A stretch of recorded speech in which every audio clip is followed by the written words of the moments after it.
My name is Derek Fuqua. I'm a physician, an internal medicine doctor, and I'm also the chief medical officer for the system. As we went through COVID, I started to recognize the problems we were having at work with leadership, and it immediately clicked, like, why have I not paid attention to this before? Guess how much leadership training you get in medical school? 0. Guess what your first job is out of medical school? Being an intern. And then your second job is being a resident. And guess what? When you're a resident, you're leading a team. How much training do you get in leadership in nursing school? 0. How much do the administrators get? 0. But yet you're leading this big organization. To take a nurse and put a nurse into leadership, there often is not any formal training. You choose whoever is the best nurse and you move that person into leadership. And then leadership functions totally different than a nurse at a bedside caring for a patient. The lack of leadership training in medicine, especially for physicians, is pretty striking. I think a lot of physicians, when they train, they're training on caring for patients, but leadership really is a big hole in most medical education programs. I have probably around 400 direct and indirect reports. If one person fails, we all fail. And so if we're trying to attain one solution, how do we get there and how do we lead those on our teams that might be resistant to change? So we have people that are here and we need to make those people as good as we can make them, right? People aren't moving here necessarily to take those jobs, so we have to train up our community. Extreme ownership was something that I was into for years, and I knew LDAP was something that could be done.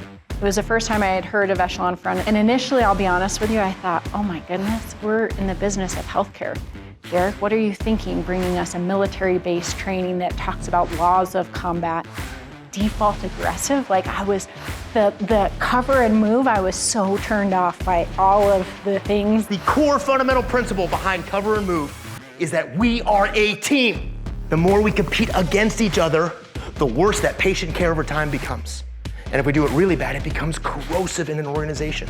And in about the first 5 or 10 minutes of Echelon Front's presentation, it was so incredibly clear to me that our chief medical officer was right. This was the training we needed. This is exactly what our team needed to become better leaders and do what we needed to do in our healthcare setting.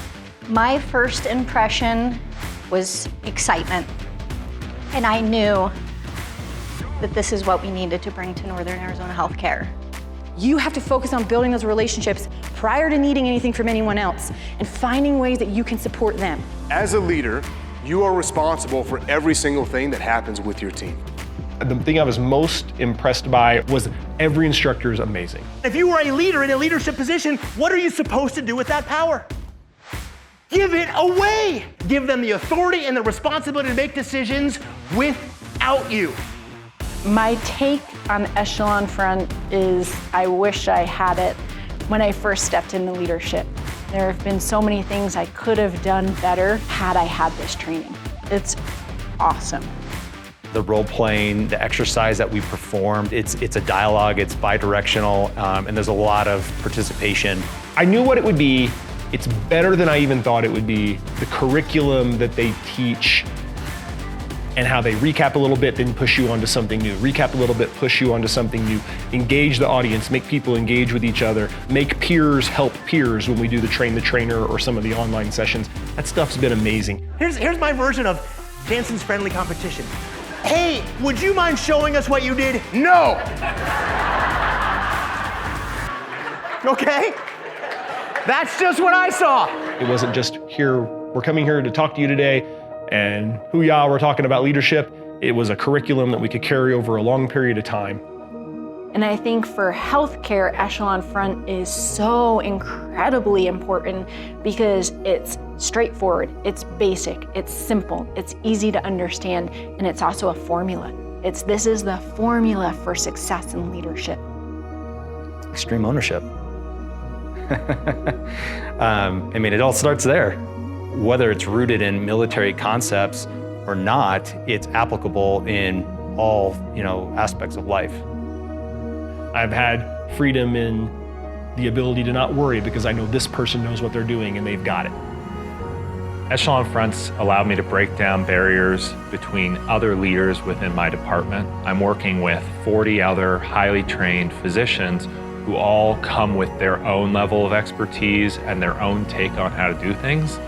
So learning how to empower them. My example is by far the most powerful thing I can set to create a culture by which we are all doing the same thing in our own unique way.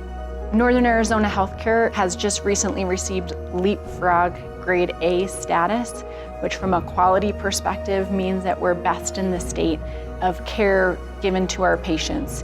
This year, achieving those results is new for us. We have not previously achieved these results because as an organization, we're more disciplined, we're more organized, we're more clear and focused in what our mission is, and our plans and how to accomplish that mission could absolutely be tied back to Echelon Front and the trainings that we've done. The people that had been through the training, their engagement with the organization, this is a national survey, went from the 60th percentile, which is, good, like 60th percentile is pretty good. After extreme ownership training that they're still doing, 96th percentile engagement with the organization.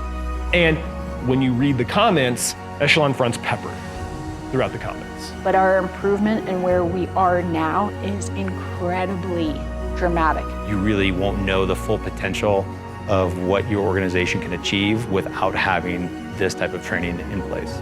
It's the personal development that I've seen in individuals in the organization and how they've become better people at home, better people at work, and have built better relationships with one another that makes the workplace a better place to be.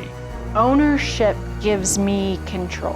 When I can say, I recognize my fail in this, I recognize my part in this, it allows me to better control the outcome, and it just has permeated for me into everything I do. In all honesty, it's changed my life.